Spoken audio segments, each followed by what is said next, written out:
عن ابن عمر رضي الله عنه قال كان رسول الله صلى الله عليه وسلم يقول إذا أفطر ذهب الظمأ وابتلت العروق وثبت الأجر إن شاء الله.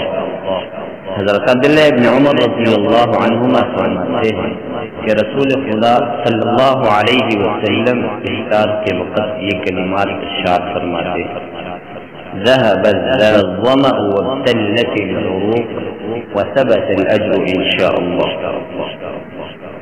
کہ پیاس جاتی رہی اور رگیں تر ہو گئی اور ثواب طے ہو چکا انشاءاللہ.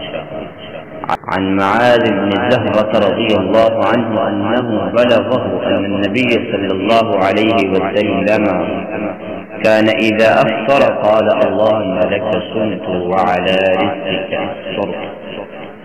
حضرت معاذ بن زہرہ رضی اللہ عنہ فرماتے ہیں کہ انہیں یہ روایت پہنچی ہے کہ رسول خدا صلی اللہ علیہ وسلم افطار کے وقت یہ کلمات ارشاد فرماتے ہیں: اللهم لك صمت وعلى رزقك افطرت. اے اللہ، میں نے تیرے ہی لیے روزہ رکھا اور تیرے دیے ہوئے رزق سے افطار کیا.